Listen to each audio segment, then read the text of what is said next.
This podcast may contain themes that are not appropriate for younger ears. Sorry, kids. Listener discretion advised.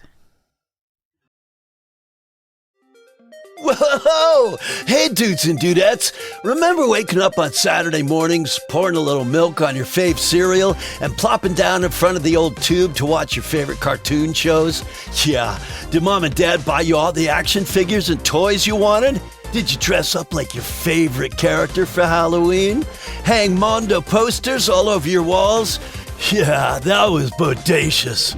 And then, remember when you had to grow up and life wasn't nearly as fun? It started ragdolling you with needing to pay your mortgage and taxes, and you had to foot the bill to buy your favorite cereal and milk, leaving you all shell-shocked and stuff?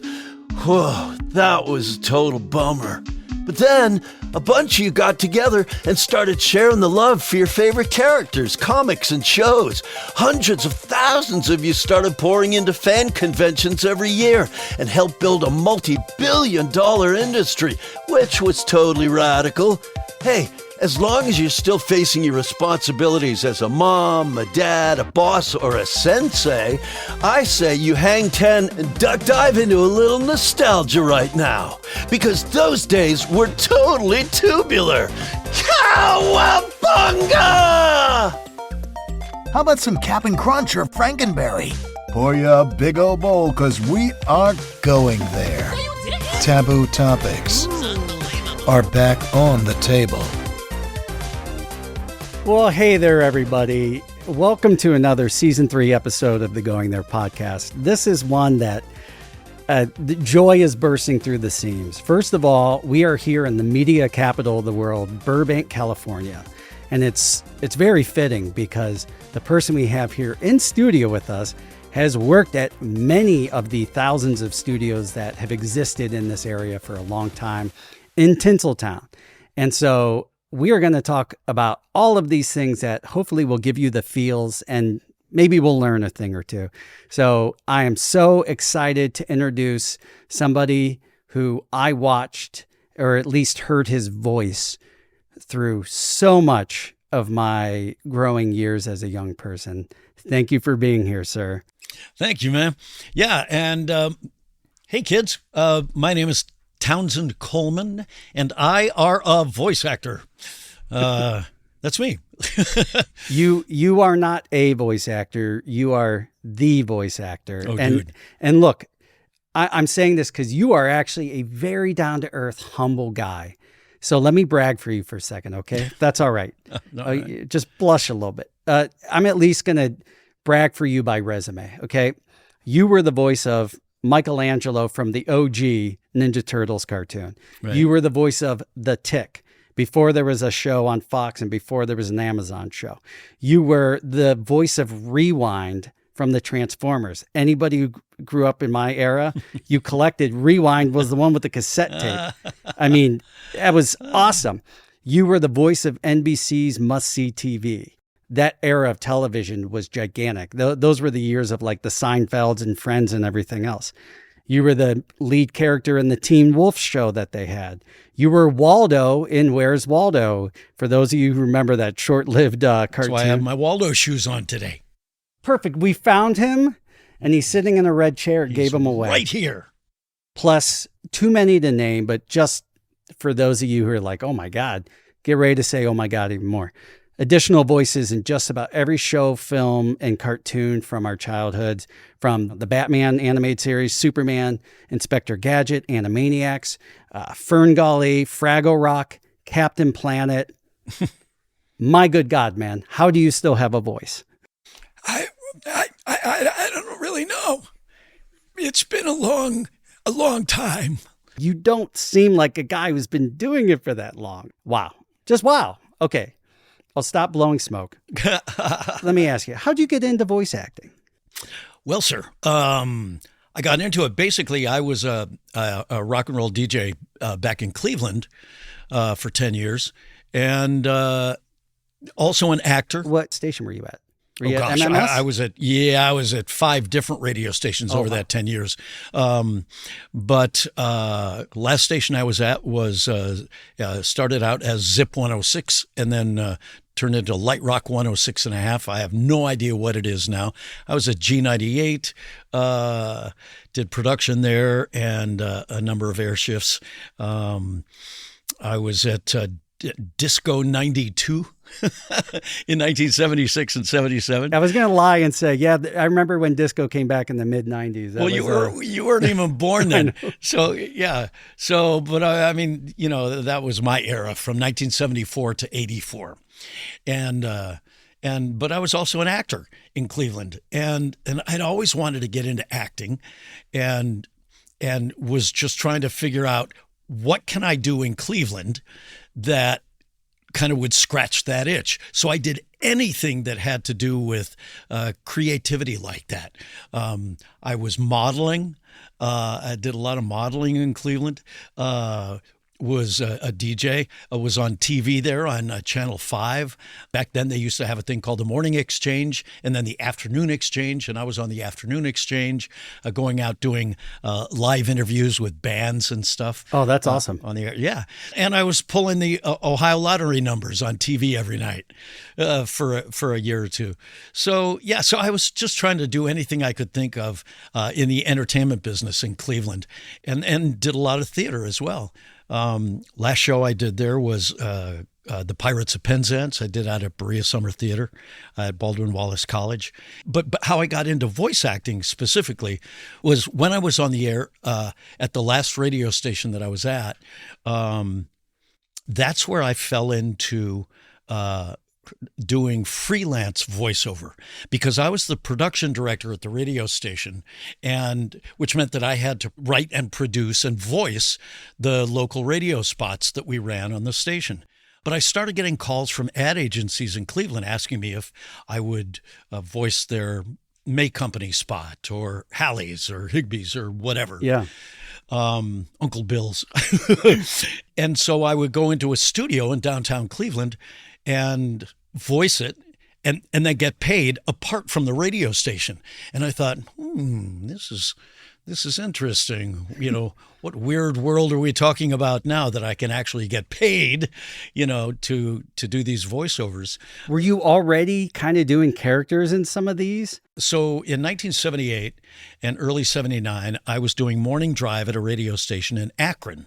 It was a AM Top 40 station, and I was doing morning drive, and so I started doing characters there, and you know, just out of sheer boredom, and so I started doing bits on the air as characters, and I would do these 2 voice bits where during a record I would run into the production studio, and I would voice the characters' lines and put it on cart, and then come back in, and coming out of the song or the spots, I would put the card in and then start talking along with myself. My good God, the kind of pressure. I mean, I know that it was a blast. I know that broadcasting live entertainment is a whole different set of skills, but yeah, I guess if you're the program manager, who's going to tell you suck or you're fired or something crazy like that? So I started doing some character stuff there, and it just sort of kind of grew out of that. Finally, after a couple of years, I was making more money a year doing my freelance voiceover work than I was working 6 days a week at the radio station. It just didn't make any sense to me. So I quit radio, and got out of that after a decade, and was just planning on staying in Cleveland and working in the, you know, that sort of tri-state area, you know, Detroit, Columbus, Cleveland, Pittsburgh, and doing my freelance voiceover work that way. And that was going to be my life. But I'd always had this dream of moving either to New York or Los Angeles. And I'd already checked out New York, and because I was really keen on wanting to do Broadway, and then decided that New York probably wasn't for me, even though that's where I was born. But I thought, nah, you know what? I think probably if I ever do move out of Cleveland, it'd be to the West Coast. Well, as it just so happened, just several weeks after I quit the radio station, so I was married and had 3 kids at the time, got a call from the landlord saying, I'm selling the house. and you're going to have to move by the end of September. Now, this was in June or early July of 1984. And I thought, I'll be darned. If I've got to move, I'll be damned if I'm going to move across town. I'm getting out of here. This is your sign. And I had just turned 30, and so I thought, I'm going out to L.A., and which I did right after the Olympics of '84, and found a place out here to rent. And literally 2 weeks later, we were living here, and I knew one person. But I thought, if I don't do this now, I'll never do it, and I don't want to get to the end of my days saying, I wish I had just taken that shot, And so I came out here, and I just got super, super lucky, Well, yes. It doesn't matter how much talent you have. Luck is part of it. It's like trying to get struck by lightning. Yeah. However, talent is a big part of it. For sure. And you are a very, very talented guy. Oh, thanks, man. You would think I was a smoker, all this smoke I'm blowing your way, but I truly mean this. You and I met for the first time. So Bobby Thomas, who is my good friend, who's been working on the podcast since the very beginning, he's running the board. There he is. Coincidentally, there he is. He's from Cleveland. I'm from Cleveland. You're from Cleveland.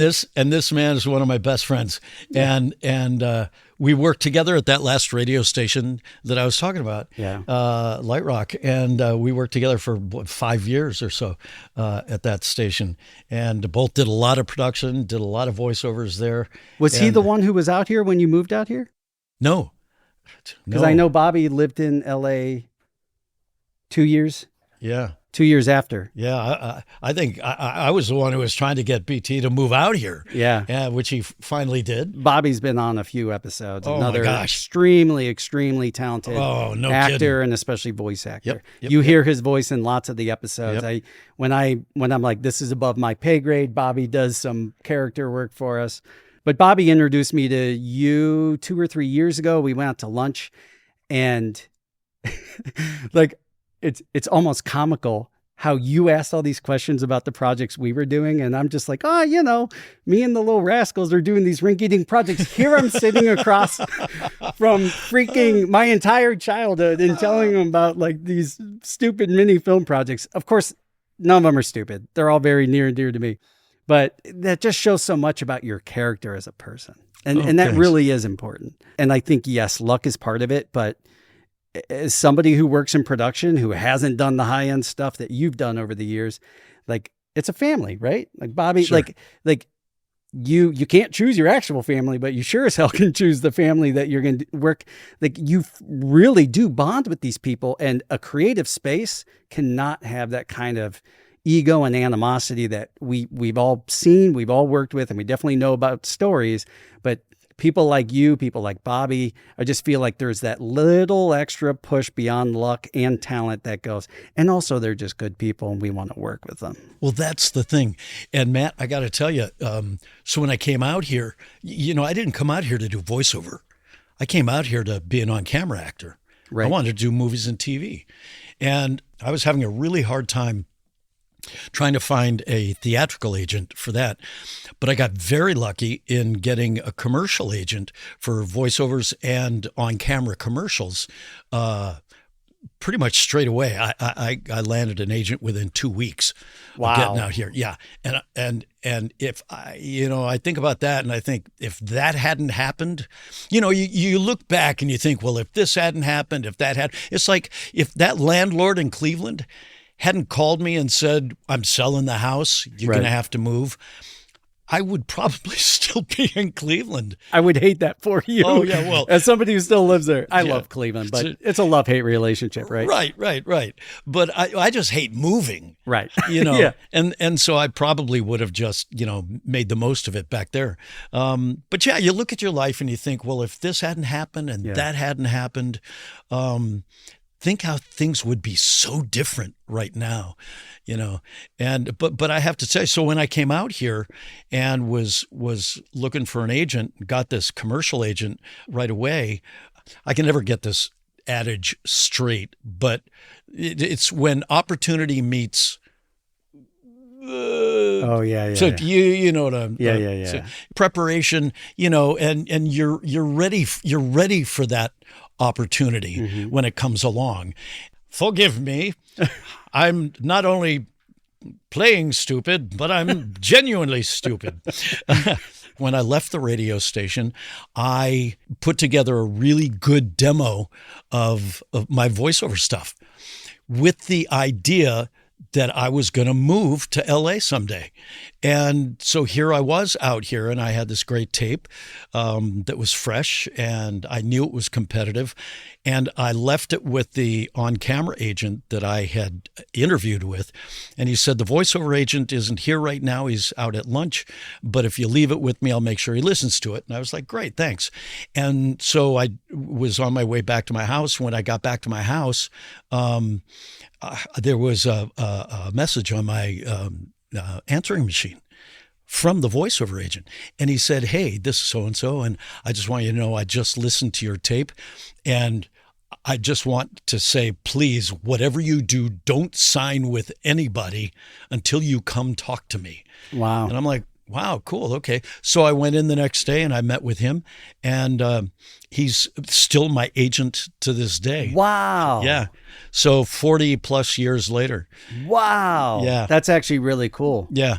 Well, and what's cool about it is that I discovered fairly quickly that it was the voice actors and the people who were in the voiceover, community, which was very small out here at the time, that were really super down to earth people.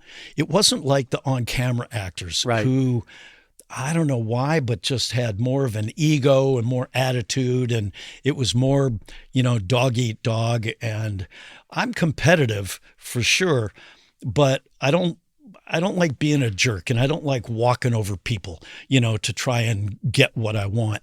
And I found that by and large, the voice actors that I met were really, truly, genuinely cool people. They're, they're down to earth and kind and generous and giving. And I thought, this is my community. This is my people, not the on-camera stuff so much. So I did do a bunch of on-camera commercials, but I quit even pursuing the theatrical stuff altogether. And then finally quit pursuing, and this is after only about 5 or 6 years out here, quit pursuing the on-camera commercials altogether, just because the voiceover thing was just... It's so much easier, right? Well, it's so much easier. Yeah, you don't have to worry about what you look like or what you're wearing or, It's just, That's got to be part of the level of the lack of ego with some of those people, because the lack of vanity, right? Yeah, like you're not trying to be the sexiest person on camera. You just need to have that sexy voice. Yeah. Yeah, that's a great way of putting it. Yeah. Didn't even occur to me, but yes, I think you're absolutely right. I mean, maybe it's my guess. I like to hypothesize. I'm probably full of crap. Oftentimes in our lives, we don't realize we're living the good times until they're past. And we're talking about all these projects. Ninja Turtles was on TV for quite a bit of time, Transformers, these projects. Did you ever realize you were in a magical time when you were in it? Or was it, because what a lot of people don't realize is it's a 9 to 5 for you in a sense. It's a job. Yeah. You still have to worry about bills and getting your groceries and making sure someone gets the kids and all this. Was there ever a moment where you're like, ooh, I can actually feel the magic? Oh, heavens, yes. I mean, I would say that most of the time when I got to go into a studio, which was often, I had a number of gigs over the years that had a standing session at particular studios around town. A decent amount of them were probably right here in Burbank, right? Yeah. Like, for instance, I was the voice of Home Depot for a whole bunch of years, 7 or 8 years. And I had a standing session over at LA Studios every morning at 9 o'clock, and that retail stuff was just crazy great. But I think mostly all the gigs that I had and all the jobs that I had, I was very aware of how blessed I was and how lucky and fortunate I was to be working the way I was working. Now, I will say that as an actor, I'm also insecure, so Yeah. there would be lulls in my career. There would be slow spells Sure. where I would start to panic and think, oh my gosh, it's over. I'm not booking anymore, but then it would, it's all cyclical. Sure. And after a while, you become aware of that. And, depending on who you are and kind of what makes you tick and your own spirituality or personality that will help you cope with specific situations, like, for instance, when things do slow down, how do you weather those storms? But yes, I was well aware of just how lucky I was. But I think that most voice people that I know that I have worked with over the years, especially the ones who are very successful, are well aware of how fortunate they are and how quickly it could come to an end as well. I think that was probably the biggest thing that I had to kind of learn and deal with was you can get lulled into this sense that, oh my gosh, this is great. This is going to go like this forever. And then when it does start to slow down, and especially as you get older and you realize things aren't quite as active as they used to be, and then you get even older and then they're really not active. I remember, Matt, when I had been here maybe about 4 or 5 years, and I was working with some of my heroes and meeting some of my voiceover heroes. Like when I was on the radio and a production director at the last station we were at, I would get these tapes in from national ad agencies, with Ernie Anderson on it, with Chuck Riley on it, with Mark Elliott on it, with Danny Dark on it, these great voices.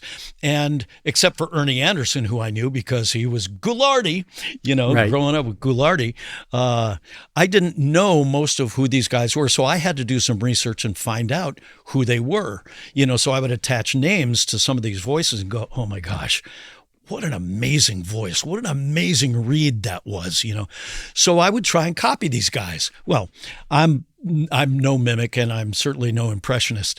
And then sometimes the things that I'll tell when I teach voice or, if it's cartoon characters, I'll say, just rip somebody off, just steal, their stuff. Because unless you're a phenomenal impressionist, you're not going to end up sounding like them anyway. So what you're going to end up finding is that you're borrowing bits and pieces of, various different people and kind of taking them on for yourself. And that's how you develop your own style and your own sound. Yeah.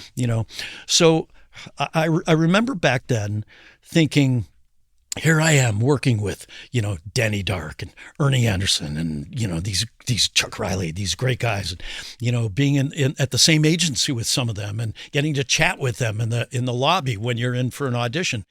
I would basically read 2 different kinds of people. The kind of guy, and I'm speaking just about guys right now, but it's not solely men, it's women too, but in my case I was talking to so many of these guys, and basically boiled down to 2 different kinds of guys who recognized their good fortune and how blessed they were, and they were grateful for it, and they had a great attitude, and when things started to slow down for them, they were very circumspect about it, and they took it all with kind of a grain of salt. And you could tell that they were just thankful, just grateful for the years that they had of success. Right. The other kind of guy was the kind of guy who was very successful, but didn't have that gratitude and didn't know how to be thankful and really be able to count their blessings and recognize how good they had it, and that now it's slowing down and there's really not a lot you can do about it. And so I recognized that it's going to slow down for everybody. I'd see these guys hitting their 60s and 70s, And some of them were, still working, and others not. And the ones who weren't and who were not grateful for the career that they'd had were going down in balls of flames, and in some cases drinking themselves to death or whatever, but just having lousy attitudes, and they were just curmudgeons, and unhappy and bitching and moaning about everything. The other half was the guys who recognized how good they had it, and they were just grateful. And I think of somebody like Gary Owens, and I would talk to Gary, and you could just sense from this man just how grateful he was for the life that he had. Yeah, and I remember making a mental note back then, saying, Townsend, whatever you do, recognize the fact that this is going to happen to you someday. It slows down for everybody. Yeah. And everybody stops working at some point. Even the most talented, most wealthy, most whatever, guys in this business. It happens to all of them.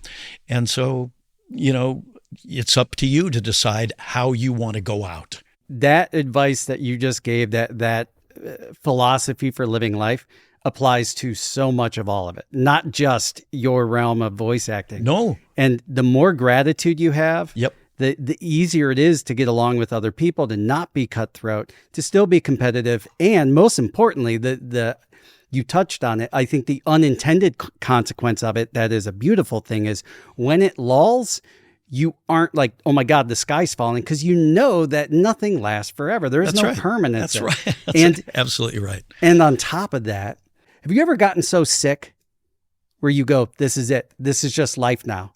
You can't remember what it was like to be healthy 5 days ago. That's right. And I think that's what happens when people, they stake their entire fulfillment of their life on their current status. Yeah. And a hard lesson that many of us have had to learn over the years, myself included, and I keep relearning, is there is no permanence. Like, that's right. Everything you think you have and everything that you want and everything that you think makes you could lose it all. How do you move past that? And gratitude is, psychologists, pastors, rabbis, everybody will tell you gratitude. It's everything. It's everything. Yeah. Now, I will say that it has taken me, and I'm still learning it. Yeah. It never ends. Okay. But, any number of, agents that I've had or guys that I've worked with, will tell you that, oh yeah, I remember a time when you weren't so much like that, Sure. So this is something that, I've been growing into my whole career. Yeah. And, it's like when I lost NBC, I was at NBC for 16 years. I was voicing all their must-see TV promos, the comedy ones, and the Tonight Show promos for Jay Leno every night. And I'll tell you, that was a hard gig to lose. It was the best gig I ever had, That steady income? Well, it's not just a steady income, but it was a family. Yeah. I worked with these people every single day for 16 years, So to lose that was like, it felt like losing not just a family member, but my entire family. Yeah. And that was hard, and having to try and, make tracks through that time was very, very difficult. And, there were times when I wasn't so grateful, and Sure. when I was angry, and I was pissed off. And so, but it's live and learn. Look, yeah, exactly. And you have, more years on the earth, and you've learned and become even wiser. The one thing I know is you can never stop learning those lessons. It's the good and bad of it is you're going to continue, because we go through phases. We're human. Yeah. There are times where I'm like, I was really cocky about that. And I got my comeuppance, and it just happens. Exactly. It just happens. Yeah. But I think you have an amazing attitude, and give yourself credit. You're human. We all slip. We all fall back into bad behaviors, and it's just part of the cycle. I want to talk about the fun stuff, but I feel like first we have to talk about the less fun stuff. Oh, no. Why? We're going to take a pout break. We'll be right back after these messages. The industry Yeah. has changed, and Oh, yeah. and for the worse. Oh, yeah. And I can say that objectively, being on the outside of it. I know how it works, and talking to Bobby all the time. From your point of view, what is happening? How has it become such a different animal? Well, for me personally, and for everybody I know in the voiceover world, it doesn't look anything like it did back in the mid 80s, up through about the mid 2000s. Maybe not even that long. Maybe the last 15, 20 years of the 80s and 90s. It used to be a people business. It used to be face-to-face relationships.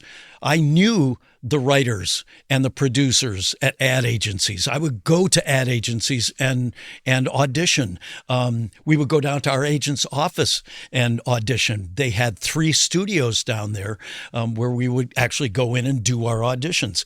So we got to see each other, being the other actors. We got to see our agents every single day.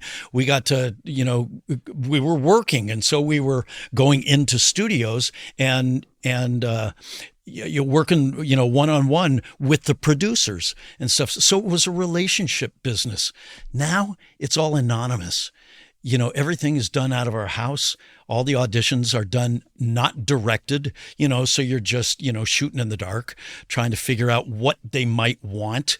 And there are a million more people doing it now because technologically you can. As long as you got a laptop, a mic, and a set of headphones and a good internet connection, you could be working from anywhere in the world. Yeah. And people are. Yeah. You couldn't do that back then. Back then, when I first got here, which I sort of think of as the golden age of voiceover, the 80s and 90s, man, it's like the community was small. You knew everybody. You knew who your competition was because they were your friends, While I'm sure there's a little bit of like, if you were both up for a role, it'd be like, oh man, he got it. But you're still happy for that person. Exactly. Yeah. Now I'll get emailed a piece of copy from my agent that I've got to get in by 9 o'clock tomorrow morning. And so I go in my closet studio and put together this audition based on the specs that they're talking about at the bottom of the page. And I've got nobody I can ask, say, is that kind of what you were thinking? Because one of the things that I prided myself, and one of the reasons why I think I was successful in the way that I was, is I don't have a particularly great voice. I don't have a really distinctive voice, like an Ernie Anderson or somebody like that. What I was banking on was my versatility. Yeah. And my ear, and that I could, and my ability to be able to translate for myself what the producer was saying they were looking for. And I'm going in my head, oh, okay, I get it. Well, without that producer's voice, without somebody saying, this is what I'm looking for, and it's just written on a piece of paper. You really are just, you're kind of spitting into the wind. Yeah. And it's frustrating, plus, like I said, there's so many more people doing it now. Plus I'm the old guy now. I'm going on 72 this year. And, but I still got my talent. I've still got a ton of energy. I feel like I could still do it. Everything that I've ever done, I could still do over again, but they don't want that. They want something different. So I use my ear to try and approximate what I think they're looking for these days. But you don't know because you've got nobody to ask. Right. So that's how it's changed for me and all my compadres. And they all complain about the exact same thing. Yeah. The human connection is gone, and that it's gone. Like that, the collaboration is what makes all this art. Gosh, Matt, right? You're so right. Yeah. And then on top of that, your competition now isn't the other voice guys. It's either amateurs, AI, or celebrities. Yes. Well, it was always celebrities. Well, yeah, but I think now more than ever. Yeah, right. Okay, so I grew up with like Aladdin and The Lion King and The Little Mermaid and all these. They were all no names. They were voice people. Right. Now it's The Little Mermaid starring fill in the blank. Yep. Like the Disney movies, even just animated movies, they are all star pictures. Yeah. So the Townsends of the world are no longer doing the lead voice in this because they're like, the only way we're going to get people to watch it is by making sure they know Zendaya is the star of this show or something. Right. So I know it's always been there, but I have to imagine it's gotten worse. Oh, it's horrible like that. Yeah.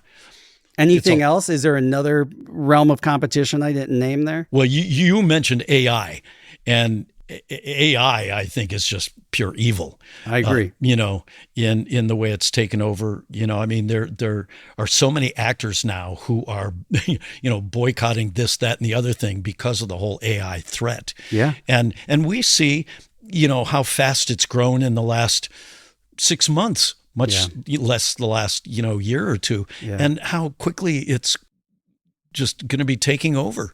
They're faking on camera actors. Used to be that you could fake the voiceover stuff pretty easily. And that was just a couple of years ago. Right. Like that's how, it is. I just saw yesterday, Chris Pratt was doing an interview. I don't know if it was at the red carpet. He's got a new film coming out. Yeah. And they had asked him about the AI thing. And he said, I hope I'm right. But basically, you cannot fake heart.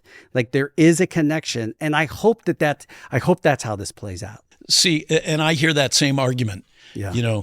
You can't fake that. Humanity cannot be mimicked. Like Right. I just feel like even in lived even from experience, voice, you yes. can't conjure up in a computer form. But I will say that one thing that I've noticed over the years is that as commercials have changed so much, for instance, in the voiceover realm. Yeah. We used to complain about, some of these amateurs that were coming along, when they were looking for a very conversational read, they were just looking for like real people and stuff. We felt like you were losing that professionalism, what sounded, and I don't mean the fake professionally, not like the Gary Owens, Right. but you were losing the real true creativity. You were just getting, people coming along, just being sloppy and just talking. And we would say, yeah, but people know the difference and they're never going to buy that. No, they bought that. And now that's what they're used to. So what I think is probably going to happen with AI is that while we all say it can't replicate or duplicate heart or come up with that humanness, that only humans have, it can get pretty darn close. They can mimic the amateurs. Exactly. And so people are going to get used to that. We're hearing it all the time in voiceover now. Or especially if there's a commercial where it's voice only and it's an athlete. Like that's my favorite because you could always tell when it's an athlete. Yeah, right. Because it's like, I really like to go buy this phone because it's my favorite phone. You're like, what? Right. Am I supposed to recognize this person by voice? Right. Come on. Right. Yeah. So I think AI is a huge threat. I don't want to go too deep down that think it's rabbit hole because it's existential. depressing. It's different than anything we've experienced in human evolution because, for example, during the Industrial Revolution, everyone's like, what are we going to do? We're not going to be able to make money. And it's like, well, yeah, but no, you will. It's just we're going to have to stop being, agricultural and learn industrial skills. You can learn to do this. When they started building robots for automation, it's like, what? Now this robot's going to take my job. Yeah, but you can learn how to be the person who works on the robots or who does this. AI is literally replacing humans. It is different than any other time. It's not like the caveman who invented the wheel. Yes, it changes the entire industry, but now you find a new way to evolve and adapt to find skills to work in that. AI is saying, you don't need to adapt. We're going to do it. You just go home, put your head down. That's right. That doesn't work. Obviously, we could talk all day about it. Greed will drive everything. I think it's horrible that people keep investing in not AI for quantum mechanics and things like that. That's what it's there for. That's awesome. Like somebody said something to the effect of, I want AI to like do my dishes, not play the guitar for me. Like, it's like the art is not the thing we need replaced on. Right. Like, do the boring stuff. Do my taxes. Yeah. When you get to the point where, the top songs on the charts aren't even real people. Yeah. They aren't even real songs. They are real songs because people are digging them, But there's zero art in it. Yeah. You can't even say from a coding standpoint there is art, because it is, there might be art in building the AI infrastructure, but that's where it ends. But people are digging them. And that is such a problem, and I just wish people cared. So again, the sad stuff. The happy stuff, to an extent, is you're talking about this wonderful time, and I'm really happy to hear that you knew it was the good time when it was the good time. On the flip side, your audience, who you, as a voice guy, you rarely get to connect with, right? Like they consume it, you hope they like it, but you're not really working with them. We're nostalgic for that time too. You and I were just talking about this before we started taping. I am in your demographic, right? Yeah, like right. I was a little kid when Ninja Turtles came out. I was a young kid when Transformers was on. Like, I was in that. You personally were a part of my developmental stage. So I'm going to have my therapist call you and blame you for all of my problems. Cool. But nostalgia, for better or worse, I don't know that it's all good. I don't think too much of anything is all good, right? But nostalgia has become a multi-billion-dollar industry. And in the times where we're talking about unprecedented things like AI, like this level of nostalgia is also unprecedented.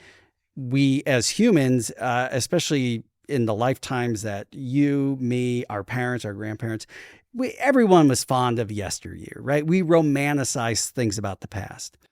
But like when San Diego started doing the Comic-Con, they now have over 130,000 people who are in attendance during those Comic-Cons. And now every city, if not, every single township or everything, has some kind of version of that. There's WizardCon, there's GamerCon, there's all these different conventions.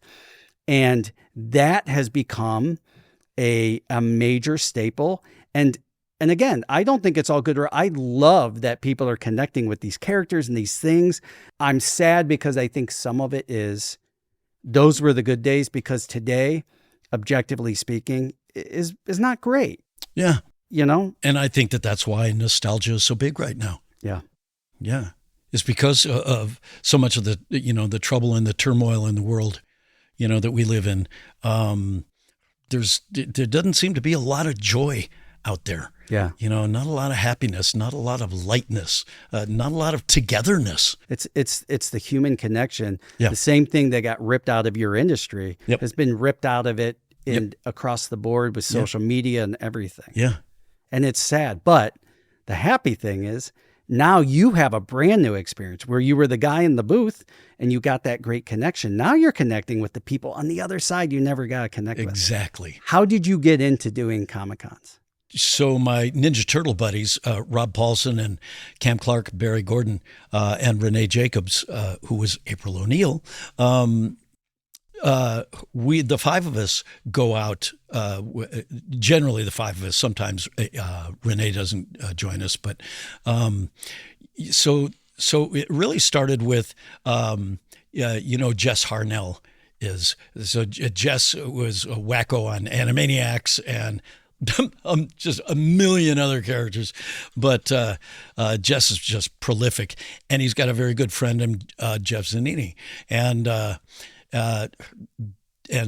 Jess was starting to do these Comic-Cons and needed an agent, and so he talked to his buddy Jeff about it, and so Jeff started an agency, and because Jess and Rob Paulson were on Animaniacs together and very good friends, Jess was telling Rob that he should be doing these Comic-Cons.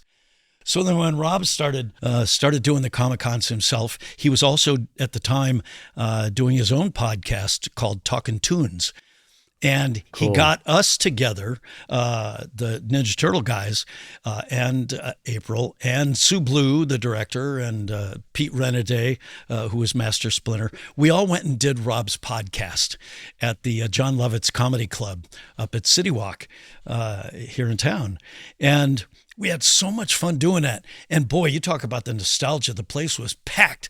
And these fans were just rabid and just loved this experience. And we all went, whoa, this is kind of interesting. And so Rob took us out to dinner and asked us if we would be willing to go do these Comic-Cons together.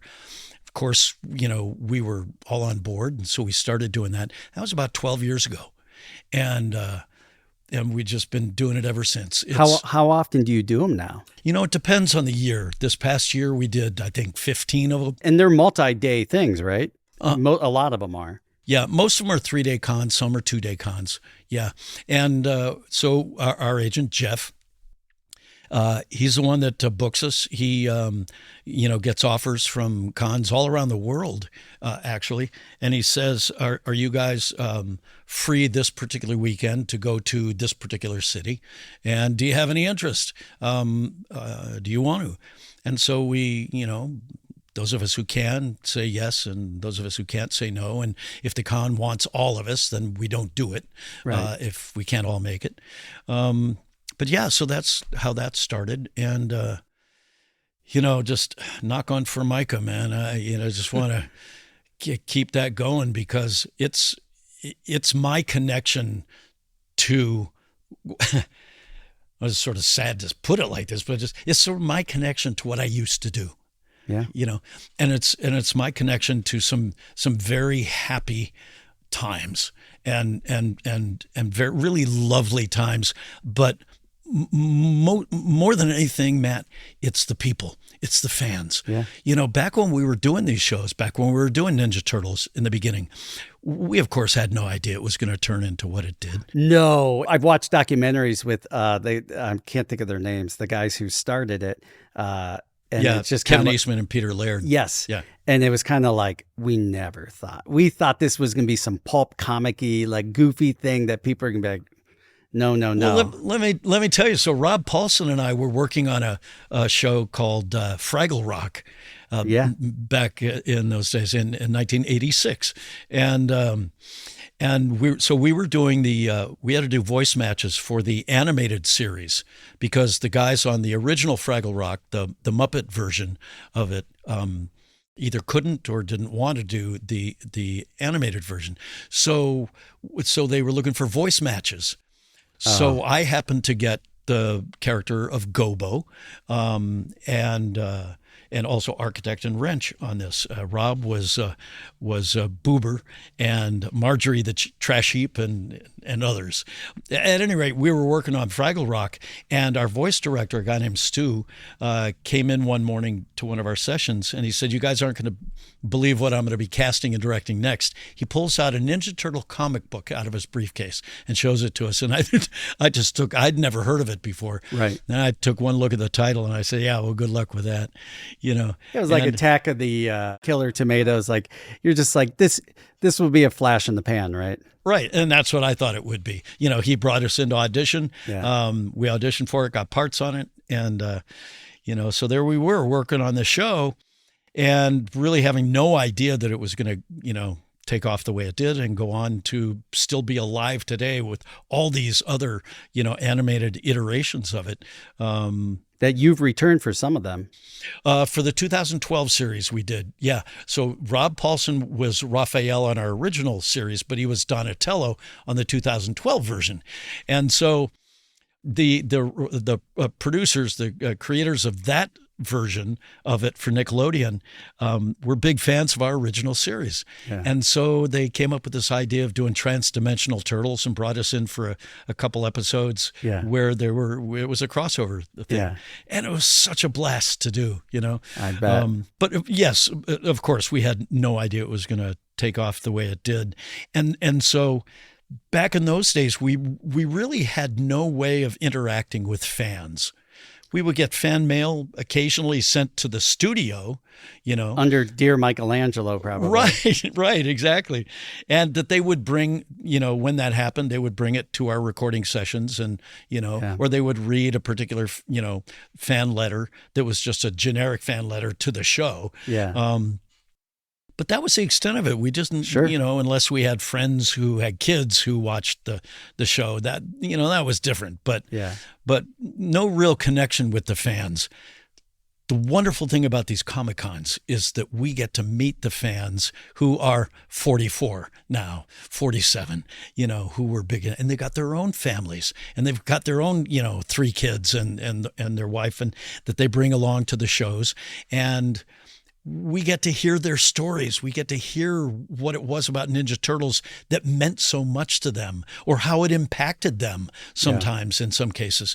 Well, without these Comic-Cons, we'd have no way of knowing any of that. And that has been, gosh, you talk about a blessing. That has, it probably impacted me in this kind of last half of my life more than, other than my kids and grandkids, and a couple of good close friends that I have. This is probably the most impactful thing in my life now. And you know what? That's kind of like a return of the favor, because you created that for those people, for me and many of us years back. Yeah. That is such an exchange of positive energy. Wow. And that's beautiful. Wow. It's so funny. That's such a simple idea, but I never looked at it like that. Thanks for saying that, Matt. Yeah, it's so true. Your attitude about appreciating all of it is what makes it so great. I get very woo-woo. I'm not even trying to be woo-woo in saying this. They connected with it because your heart and soul was in the character, and they I don't that will not happen with AI. They might have nostalgic and happy times of watching that with their friends or something, but there is a connection that I think it's an intangible thing we cannot put our fingers on. And I think you are now getting to experience kind of the return on that investment of soul and time and blood, sweat, and tears. Yeah. That's awesome. It is awesome, man. Thanks for saying that. Yeah. When you went to do the character of Michelangelo, were they ever like, he's kind of a stoner, but we can't say he's a stoner? Or was it like, you're a surfer dude? Just like, where did that inspiration come from? Was that all you? Because like before the voice, and I'm sure some of the scripts, like how much of that was you going, especially if you're in California, you're like, I know these guys. Right. They're all like, hey man, Right. Like where did that come from? I wish I could take credit for it. I can't, except for the fact that I fleshed Michelangelo out over the years. Sure. But the genesis of it was right there on a sheet of paper in black and white. They were looking for a surfer dude. Yeah. They gave the reference of Sean Penn in Fast Times at Ridgemont High. Yeah. Yeah. Okay. As the guy, Yeah. And so we all auditioned for all 4 turtles, and they auditioned everybody in town. And so, yes. And so I was just trying to conjure up my best kind of surfer dude, and I was like, well, I was kind of, familiar with, the whole, it was during the Valley Girl kind of craze out here. And, you're the Valley Boy. The Valley Boy. Yeah. And so I would hear this kind of like, hate to say, but sort of like a drugged out, kind of stoner dude. And, and so I just tried to kind of do my version of that. See what I could throw at the wall and hope something sticks. Okay. I don't know if you'll answer me honestly, because you are a humble guy and you want to be fair to your friends, but do you think that Michelangelo is the fan top favorite? Because I feel like he was. I know that he's real popular. Yeah, I will. I don't know if they probably don't just line up for you individually. They probably want to meet all of you, but look, and I'm even saying this honestly, Michelangelo was not my favorite character, only because I think he was so popular. I always liked to pick somebody else. I like Donatello. Yeah. Now that's interesting you would say, because I have found over the years, so when a fan comes up to my table and we get to talking and stuff, and I'll ask them, do you have a favorite turtle? and you can always tell that they want to say Michelangelo, but that's not their favorite turtle, you know. And I said, it's cool. You know, who did you like? Well, Donatello. And so I remember asking this one guy who was, I met him at an event that Kevin Eastman was at in New Hampshire one year. And he was running an auction at this event. And he was, you know, dressed in a suit and tie, you know, very well put together, very intelligent. And I asked him, and he said Donatello was his favorite. And I said, really? And tell me why. And he said, you know, it's because I was never that popular when I was in school. I wasn't popular with the girls. I, you know, wasn't an athlete. I wasn't a jock. I was just smart.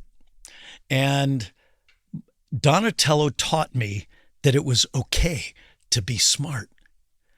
And when he said that, it was like all of a sudden I went, of course.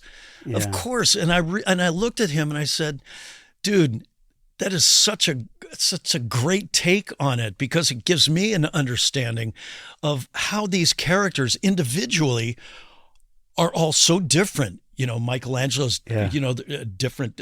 Michelangelo, Donatello, Raphael, Leonardo, they all have their strengths, but they also have their weaknesses. You know, and they've got their very particular identifying characteristics.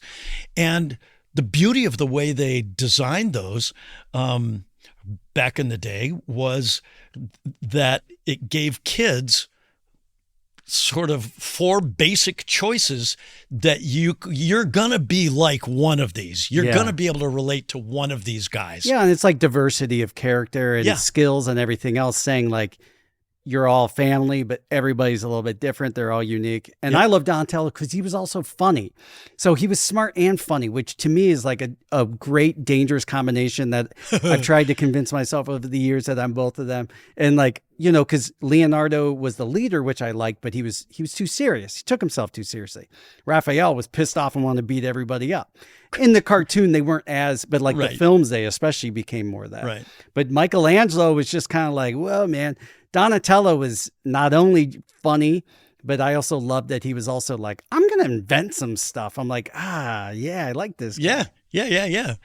So it seemed like, you know, kids just had, you know, a number of really keen choices. But I do think Michelangelo, if there was a popularity contest, at least back in the day, it was Michelangelo. All right, dude, I'm not going to argue with you. If you insist, I'm the most, never mind.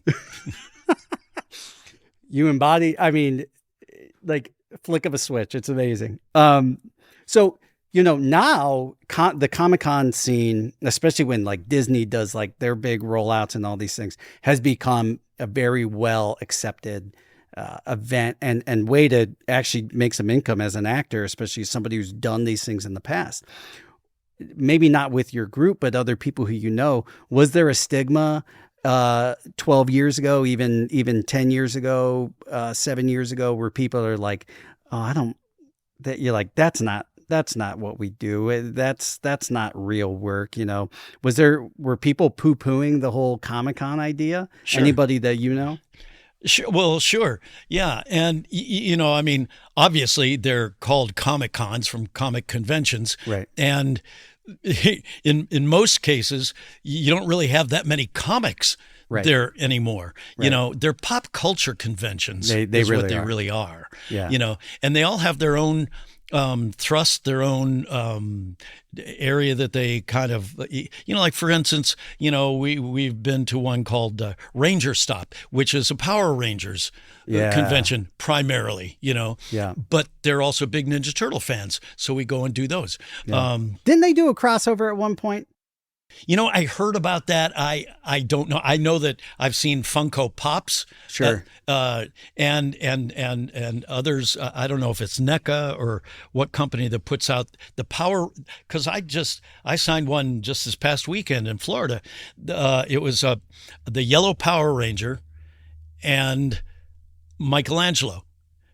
And like as one character or as two separate characters? As one character. Oh, wow. Yeah. I've seen some of those crossover ones. Yeah. They're interesting. So So, yeah, but no, I Funko know. Pop is huge. And Funko- You guys have the really big museum kind of thing here, the store, the like multi-level store. Right. But like that's tied right into all of it because it's things from our childhood. And they Right. always release it in those Funko Pops and the other figurines like that. Huge market. Yeah, for sure. So, you know, I mean, it always cracks me up. You know, most of the cons we go to have professional wrestlers. That's always a big element to so many of these things. Yeah. And of course the celebs. You know, you can't go to one of these without seeing William Shatner or George Takei or Mark Hamill. Mark Hamill, who is a phenomenal voice actor. My No God. kidding. I didn't know until years later, I think for a lot of people, that he was the Joker in the Batman series. Yeah. Phenomenal. Yeah. Yeah. Yeah. Mark's done a ton of work. Yeah. Yeah. Continues to. So from your standpoint, what happens at these events? Do they just say, you're going to sit at this table and just sign things? Do you guys do any live, like acting out of scenes? Do you guys? Yeah, we don't really perform so much unless we get like really nutty and are just in a And mood. then just do it. And we start, we get out in the middle of the floor. Against request not to. Right. Right. And I'm like, please, no. But yeah, I mean, they have an area where they'll put all of us together, and we have a table, and we got our pictures on it, and folks will line up, and we'll come up, and we'll sign autographs for them, and hopefully it's not too crowded so that we get a chance to really spend some time with each Right. of these fans, because that's really important to me. It's important to all of us. And it's really important to them. The five of us, and it's super important to Like them. you might remember the event, but that person will remember that conversation. Yep. And I hear that all the time. Yeah. And I know how important that is, because it would be important to me. Sure. If I were them and I were waiting in line for an hour, and I finally got up, and all the guy did was say, "Hi, what's your name?" Timmy, here. There you go. Next. And those guys exist, though. They do. And believe me, we hear about it. I'm sure. The fans, they're very vocal. If you don't love this movie, I'm going to be so sad. I hate to put you on the spot. I probably haven't even seen it. Galaxy Quest? I have not seen it. They basically were in a Star Trek-like show in the film. And now they mostly just do these like nerd conventions. Yeah. Before this modern era, it was even before that, where like they were all showing up for this like Galaxy Quest show that they all grew up with. And Tim Allen was the William Shatner. So he loved the love and attention, and he would talk to people. He was more the ego. And Alan Rickman played like the Spock-like character, and he was so over it because he's like, I played Henry VIII on Broadway. Like, this is below me. Yeah. And okay, you have to watch that. I will. It is actually, but Bobby, you've seen it, right? Long ago. Okay, so Bobby's no help on this either. He's a worthless human being. I thought I hid that well. But you've already shared some of these specific stories. Do you have one story from talking to a fan that really sticks out to you? I do have a bunch. Yeah. And this certainly isn't to slight all the rest, that have all been so special to me, because, not only do we have conversations, but so many of the fans, they bring me things, either that they have made, mostly things that they've made for me, handmade, whether they've sculpted a little. One of my favorite things is a pin that is the head of the Tick, which was a character that I did, and she's a sculptress, and she sculpted this little pin about this big, and hand painted it and everything. And it's a pin of the Tick's head. I love that, but I've got a bunch of things that are similar to that people have put time and effort and talent in, to making for me. Those are treasures with a capital treasure. I'm serious. I love these things. Trying to pick out one thing is hard, but I will say that this past summer, I was up in the Pacific Northwest at a Comic-Con up there, And a gentleman came to my table, and we got to chatting and stuff. And so I asked him what his background was, and he told me. And he had been in the military. And so while I won't mention the branch of the military that he was in, because he's still working. But this gentleman's his name is Mark, and Mark came up to me and he said, "Mr. Coleman, I have something for you." And I'm like, "Oh, how nice!" He hands me a patch with this got Velcro on the back of it. And the patch is a patch that I actually already have a new one of that somebody else had given me. And it just says, it's a picture of Michelangelo's head with a lot of teeth. And it just says, "Cowabunga, it is." But his patch that he gave me was pretty beat up. And it was, pretty browned, and obviously had seen a lot of either playing in the dirt or something. So he hands me this patch and he says, "I need you to have this patch."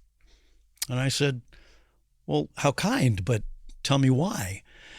And he said, "Because, Mr. Coleman, you saved my life." And all of a sudden now it's serious. And I said, what do you mean I saved your life? And he said, "I was in Iraq and Afghanistan. And I had this patch that went on my left shoulder. And whenever I would go into battle, I would put my hand over this patch and I would think about what would Michelangelo do going into this battle. And I would hear your voice just echoing in my head, telling me to be brave and be strong. And that Michelangelo laugh would send me out into battle with a sense of confidence that I just didn't have anywhere else." And as I'm hearing him tell this story, I just sort of start tearing up as I realized that he's starting to tear up too, telling me this. And I thought, this is the most profound thing, that something that I thought was just another job for me all those years ago ended up having this sort of impact on somebody, that they could find strength and comfort in that. I never in a million years would have imagined that. And I kind of didn't know what to say to him except, "Oh my gosh, thank you. Wow." And he said, "So I need you to have this patch." So it's one of my greatest treasures now. And I take it with me to cons and I put it out on my table. That stuff just doesn't happen. And if it weren't for these cons, it wouldn't have happened. So it's that kind of connection that I can get, from these people that keeps it real for me. And that's the best gift I could be given. God, that's awesome. You got me choking up. I really appreciate you sharing that story. That is what this is all about. What I'll say on top of it is, because, there's been lots of studies with it, and personal stories that I've heard from people is, you've saved more lives than you realize, because that one's very direct and obvious. But I talk about it nostalgia because I had a great childhood. I had both parents who loved and cared for me. We were dysfunctional as hell, but I had a good childhood. Think about all the kids who had to escape a bad home or a bad parent or a bad life, and they escaped through you. Yeah. And we hear those stories all the time. And not even all of them even realized they were doing that. Yeah. There's a lot of people say, "I didn't have it that bad." But really, that's huge, man. It is huge. I'm trying not to be too sappy. I love that you get to experience it. Yeah. And get to reap the rewards of that. Yeah, thanks, man. Me too. Can I ask some of your characters a quick question or two? Sure. I don't mean to put you on the spot. Well, you've put me on the spot. Now I'm not sure if I'm going to be able to stay here. All right, Michelangelo, what is your favorite pizza topping? Dude, that is so easy because I think it's everybody's favorite pizza topping. Dude, it is anchovy and hot fudge. Don't knock it till you tried it. Okay? Come on, Matt, you come on over the old turtle there. We'll just kick it down there and have a little anchovy and hot fudge pizza. Yeah.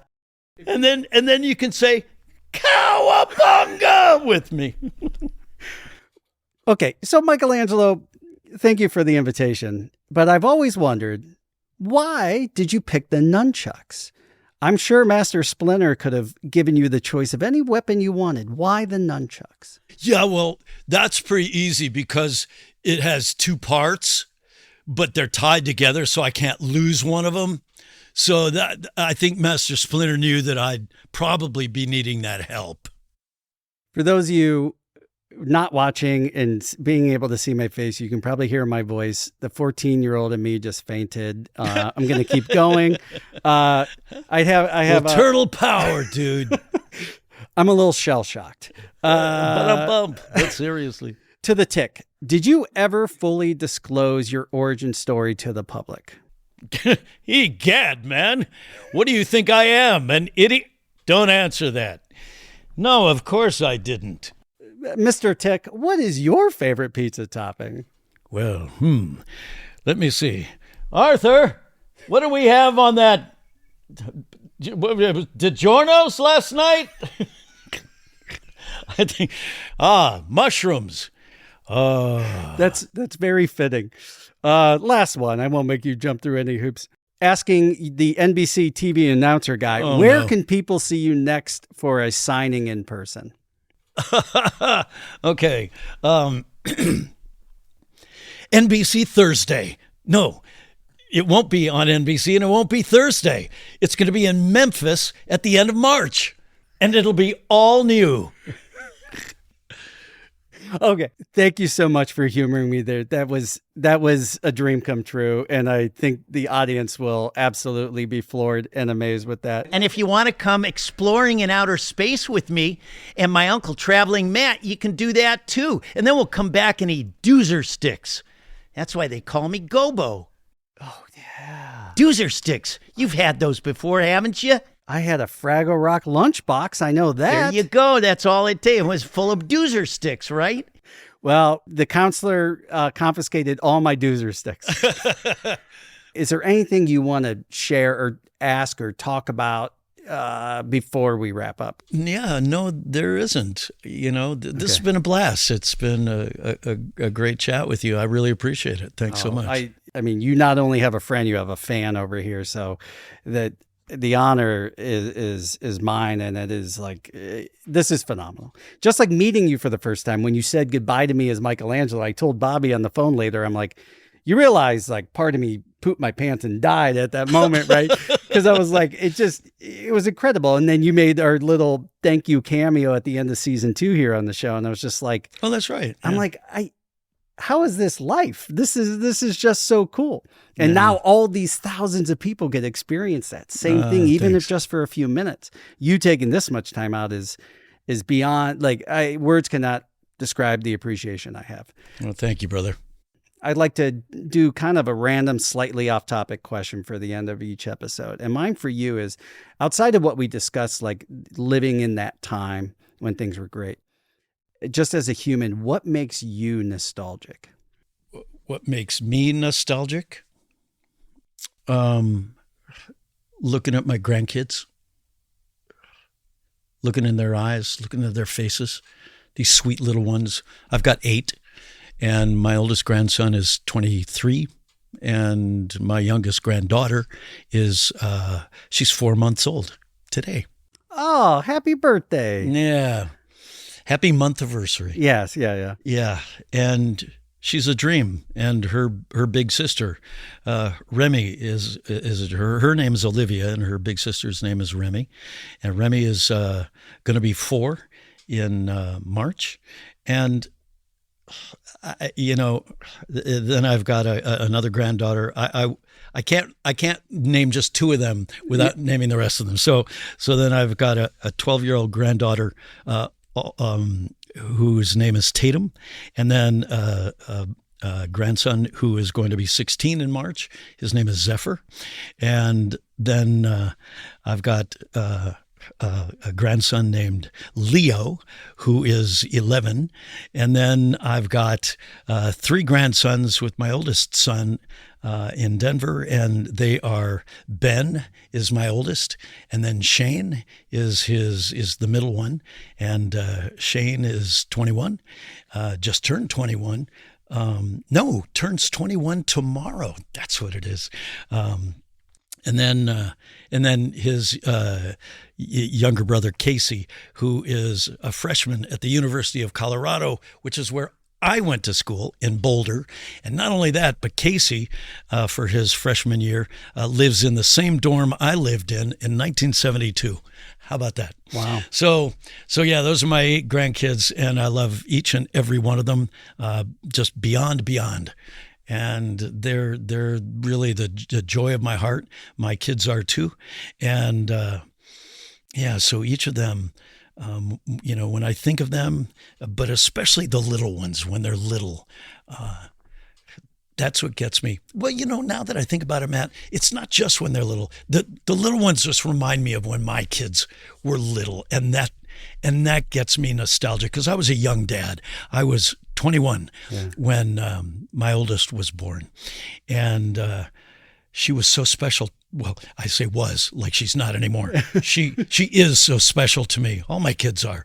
But my firstborn, when she was born, boy, I remember that like it was this morning. And that gets me nostalgic. It will get me crying too. Just because I love them so much and they mean so much to me, So, yeah. Dare I say it, I think that love and that gratitude and all of those feels you have come out in your characters, and that is why people love you right back. And that's a beautiful thing. Oh, I have a question for the tick. It's a pizza question. Hold on, we have... Oh, no. Who let this kid in the room? All right, Go ahead. Hey, Mr. Tick. Yes, you're a good citizen. When you eat pizza, what do you use to eat it with? Do you use your hand or a... Fork. No. A spoon. Oh, wait, that was a little... Spoon. Thank Spoon. you. Yes, you're welcome. Yes, indeed. And don't count your weasels before they pop, dink. If you haven't watched that cartoon, you have to go back and watch it. It was ahead of its time. It had certainly was. Wry humor that I think went over all of the kids' heads.